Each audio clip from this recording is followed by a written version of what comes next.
talk about some books. Are you ready to talk about some books? Come closer to me. Woo, you're heavy, boy. Ugh. Ugh. I love you so much. High five.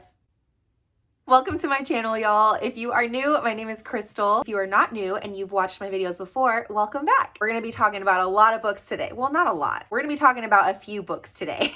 If y'all saw by the title of this video, this is going to be my March reading wrap up. So I'm gonna be talking about all the books that I read in March. So I've got my coffee. Let's get cozy and let's talk about books. All right, the first book I wanna talk about is Things We Hide from the Light by Lucy Score. I actually have a whole in-depth review on this book on my channel as well. I will link that down below in the description, but I did not like this. I did not like this book, which actually makes me really sad because I did enjoy the first book and this one just did not do it for me. I ended up giving this book a 2 stars. I just really did not like the storyline, to be honest. It was very, very slow, entirely too long. The first book was actually pretty slow to start, but then it picked up and it got really good.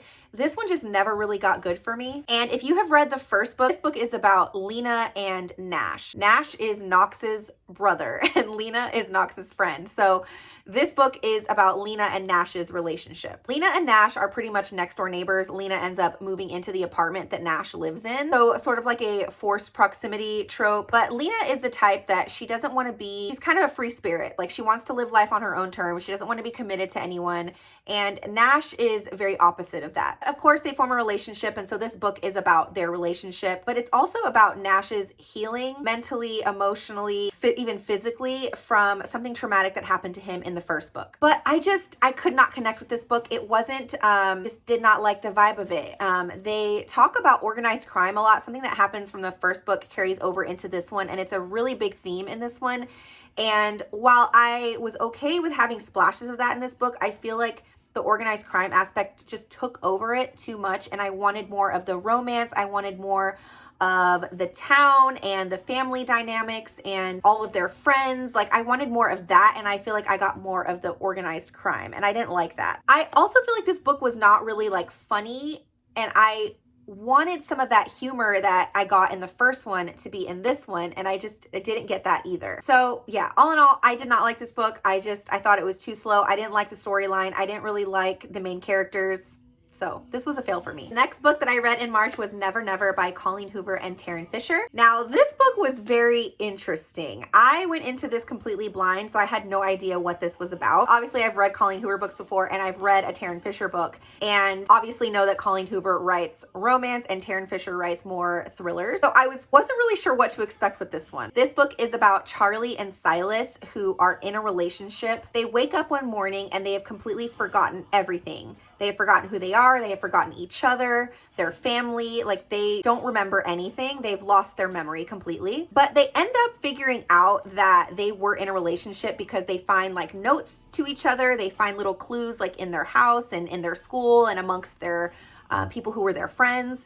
And so they end up figuring out a little bit about themselves and their relationship that they had. And so this book is about their quest to figuring out why they lost their memory and how to get it back. And then throughout the process, they learn a lot about themselves and their relationship. And they do eventually figure out why they lost their memory. I ended up giving this book 4 stars. I would consider this a young adult romantic mystery. It is very unique. It is very different. And when you find out why they lost their memory, I will say it is a little bit out there.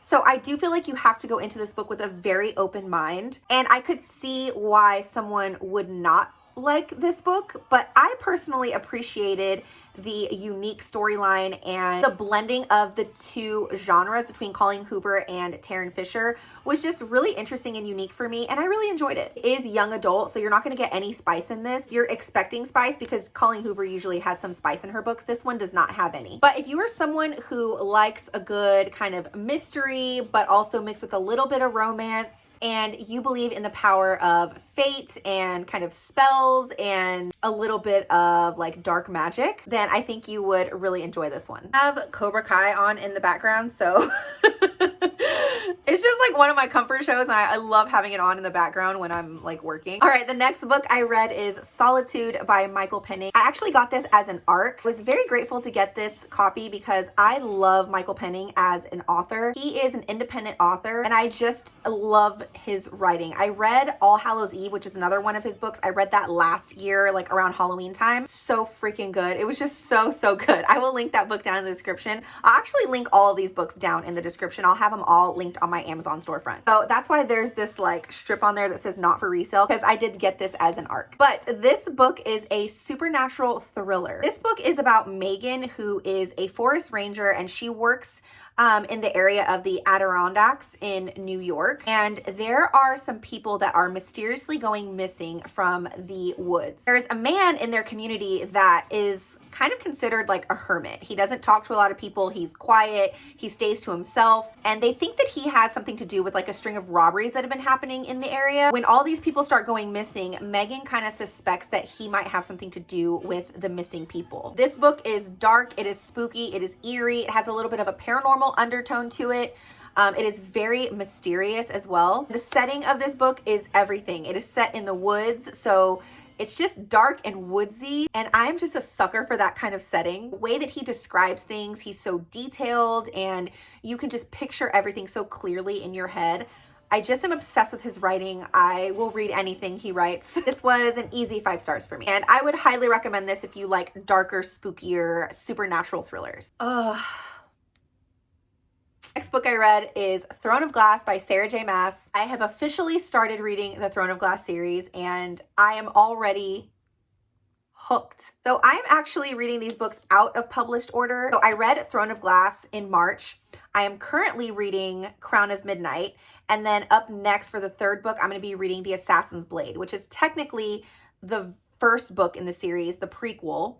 I'm reading that third, and then I'm going to be tandem reading Empire of Storms and Tower of Dawn. Anyway, I know I'm in for a ride. I've only read one of the books so far. I absolutely loved this book. I gave it 5 stars easily. I'm so excited to be in this world. I actually read this book quite slow because I wanted to be able to like take in all of the details, because there is a lot of detail. The map in this book, this is the map. I like had to keep referring to this map while I was reading because they mentioned so many of the different cities, and I just like, without this map, I would be lost. This helps so much. So if you are reading the Throne of Glass series, I would highly recommend, do not miss this map at the beginning of the book, because it will help you be able to follow the story so much better. But I absolutely loved every second of this. Selena is a badass. I love her character. You know, one thing that I really loved the most about this book was the mystery in this. I was not expecting it to be as dark and mysterious as it is. There was a lot of twists and turns as well. I was not expecting twists. Like, you know how when you're reading a thriller and there's like a big twist in the thriller? This kind of gave me that, and I just was not expecting it, and I absolutely loved it. So this was an easy 5 stars for me. This kind of reminds me a little bit of Hunger Games meets Game of Thrones, kind of a little bit. Like, that's the kind of vibe that this will give. I just love it. I can't wait to dive deeper into the world, and I can already tell this series is going to be everything. Okay, I got 2 more books to talk about. The little sip of my coffee. All right, the next book that I read is The Book of Cold Cases by Simone St. James. This was the book that we read in my book club for March. I actually have our book club meeting tonight, so I'm really excited to talk about this one. But I ended up giving this book 4 stars. This book is about Shay, who is a true crime blogger, and she's obsessed with true crime. She has a website called The Book of Cold Cases, where she talks about the cases, and it's like her outlet. It's like her true crime outlet. One day she runs into Beth, and Shay knows about Beth because back in the 70s, Beth was accused of multiple crimes where men were shot in the face.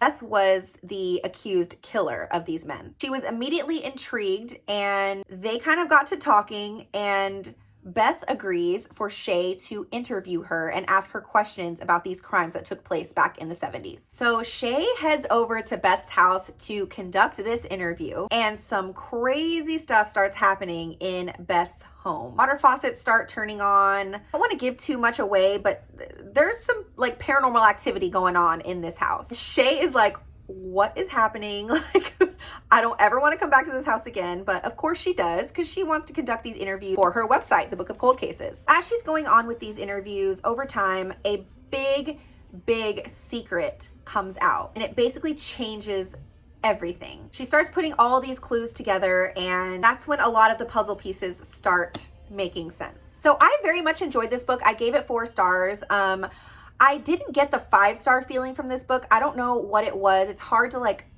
describe it, but just know, like, when I'm reading a 5-star book, I know, like, you just get this feeling, you know. I didn't get that with this one, but I did very, very much enjoy it. There is a lot of paranormal stuff going on in this one, which I love. Anything paranormal, I eat it up. So I love that aspect of it. It is very mysterious. It's just a very intriguing book too. It also has a lot of true crime aspects, which I'm a true crime junkie, so I really loved that part of the book as well. I would say if you're someone who's not really into true crime and you're not really into paranormal type stuff, you probably won't like this book very much. But I was heavily entertained by this. I really enjoyed it, and it was a solid 4 stars for me. All right, and then the last book I read in March is Miles Ever After by T.L. Swan. This is the 5th and final book in the Miles High Club series, which is one of my favorite spicy adult romance series. So this book just recently came out, and I was just so excited to read it. I'm like sad that the series is over, but this book gave really good closure to the entire series. I ended up giving this book 4 stars. This is a really short little